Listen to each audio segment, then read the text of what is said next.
சிம்புவுடைய திரைப்படங்கள் ரொம்ப நாளா வெளியாகாமலே இருக்கு. அவருடைய படம் எந்த படம் தான் வரப்போகுது அப்படின்னு பார்த்தா, இது நம்ம ஆளு படம் ரெடி ஆயிட்டே இருக்கு. அந்த படம் ரெடி ஆயி முடிஞ்சிருச்சு அப்படின்னாக்கா, கூடிய சீக்கிரம் சிம்புவுடைய படத்த நம்ம எல்லாருமே பார்க்கலாம். இயக்குனர் பாண்டிராஜ் மூலமா நயன்தாராவும், சிம்புவும் ஒண்ணு சேர்ந்திருக்காங்க. அவருடைய படத்துல இவங்க 2 பேரும் ஒண்ணா சேர்ந்து நடிக்கிறாங்க.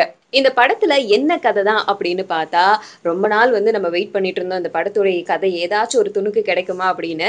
ஆனா நம்ம எல்லாருக்குமே நல்ல வேட்ட மாதிரி ஒரு நல்ல துணுக்கு கிடைச்சிருக்கு. அதாவது சிம்புவோட சொந்த கதையே இந்த படத்துல வருதாம். சிம்பு நயன்தாரா ஆரம்பத்துல காதலிச்சிட்டு இருந்தாங்க. இது எல்லாமே நமக்கு தெரிஞ்ச விஷயம்.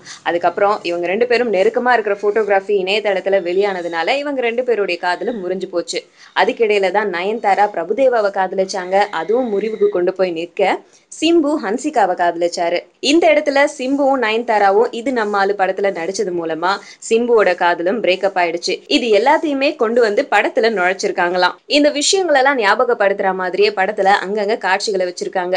உதாரணமா நயன்தாரா சிம்பு கிட்ட அந்த பொண்ணுக்கும் உனக்கும் எப்படி லவ் பிரேக்கப் ஆச்சு அப்படின்னு கேக்குற காட்சி. அதுக்கு பதில் சொல்ல முடியாம சிம்பு திக்கி திணறிட்டு இருக்கும்போது சூரி ஒரு கவுண்டர் கொடுப்பாரு. மாட்டிக்கிட்டா சிலம்பரசன் அப்படிங்கிற மாதிரி. இந்த மாதிரி நிறைய காட்சிகள் வச்சிருக்கிறாரு பாண்டிராஜ். சோ படம் எப்ப வரும், என்னென்ன காட்சிகள் அதுல உட்புகுத்தி இருக்காங்க அப்படிங்கிற எதிர்பார்ப்பு எல்லாருக்குமே அதிகமாகிக்கிட்டே இருக்கு.